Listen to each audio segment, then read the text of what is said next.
Hello guys, we are back with our next lecture. In this lecture, let us go through the next question. So this question belongs to GATE CSE 2015 set 3 guys.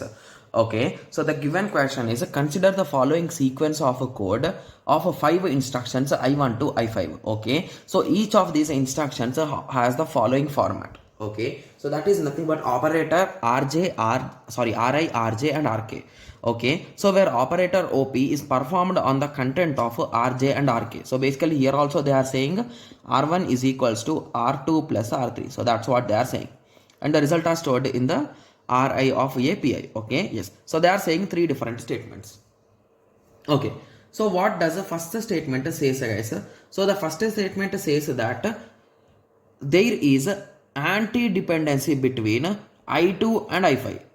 Okay, so first of all, let us observe I2 and I5, guys. So what is I2 doing? So I2 is adding R1 and R3 and storing in R7. Okay, similarly R5 and R8 and R9 are added and stored in R7. Okay, so do you think is there any kind of dependency here, guys?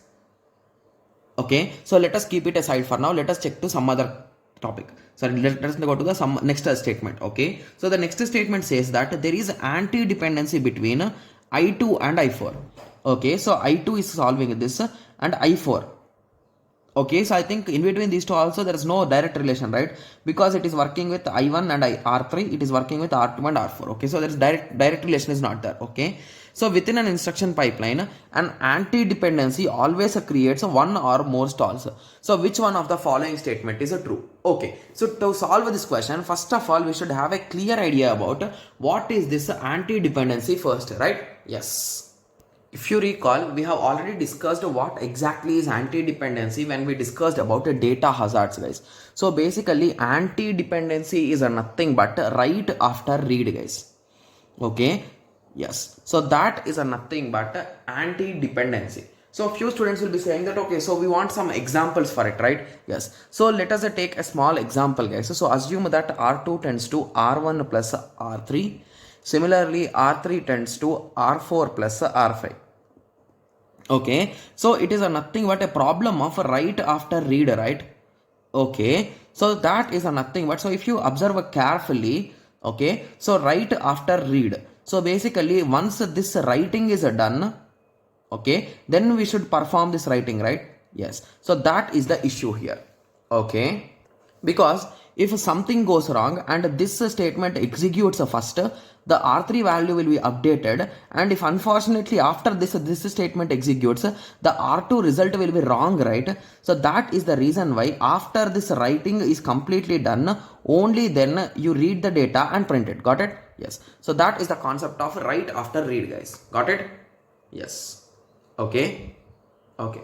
So let us check, is there any type of issue, the same issue here in I2 and I5. Okay, so before going to that, so here the statement 3, I think statement 3 we can directly say it is wrong, because the solution for write after read or write after write, to resolve these both, we use the concept of renaming, right? But here it is saying that within an instruction pipeline of antibody was always created, one or more stall will occur. So basically by using renaming we can avoid it. So why do we need to suffer with that stall and all those things, right? Yes. So hence with that conclusion you can say that this option is wrong. Okay, yes. And even in options also there is only one statement saying that R3 is true, so we have just cancelled it off. Okay, yes. So now moving on to S1 and S2.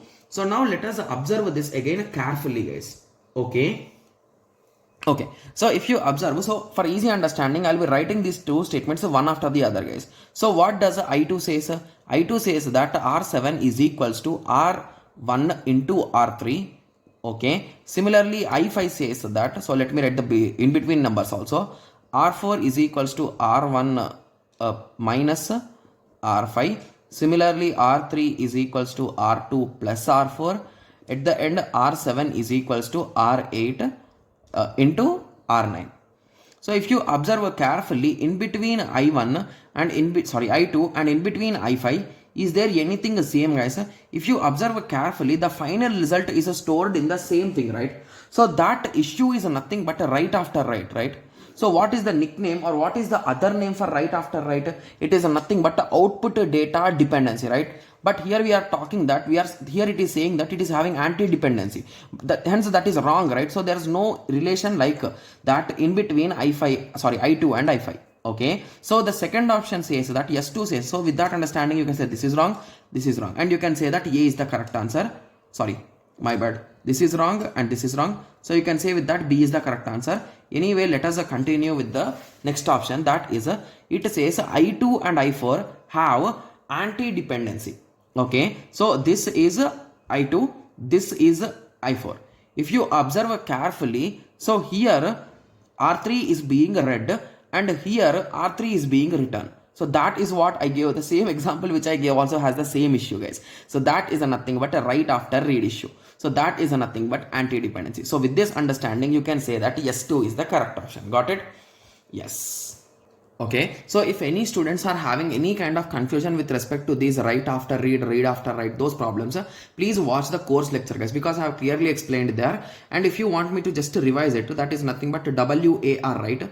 So you are writing into someone, so write after read. Okay, so you are writing into someone that is read by someone. So basically write after read. Got it? Yes. Similarly, we are, so let me show you the book, guys. I think from the book you will be able to recall, or you can just observe it carefully. Okay, so these are the problems, guys. That is nothing but a read after write, write after read, write after write. So this is the nicknames. So follow or true data dependency, anti data dependency, output data dependency. Got it? Yes. Okay, so if you observe in between I and J, so J is trying to read. So basically here J is trying to read what is written by R2, right? Yes. So if it is reading before, so that is nothing but read after write. So we are saying complete, let it complete that step, then you read. So basically read after write. So once write is done, then read. So in that way. Similarly, coming to the second one, that is write after read, which we learned now. So basically here what we are saying, write after read. So first let them read, then we will write in it. That's what. Got it? Yes. And the last one is write after write. So basically you are writing in the same variable in the two steps. So let it write first, then you write. So that is nothing but the write after write. Got it? Yes. So now I think you got more clarity, right? Yes. So if you are having still any confusion, please watch the data hazards lecture, guys. So in that I have explained you more clearly. Okay? Yes. So I hope everyone got a clear idea with respect to this question. So in the next lecture, let us continue with the next question. Thank you. Thanks for watching. Like, share and subscribe for more awesome videos like this. Thank you.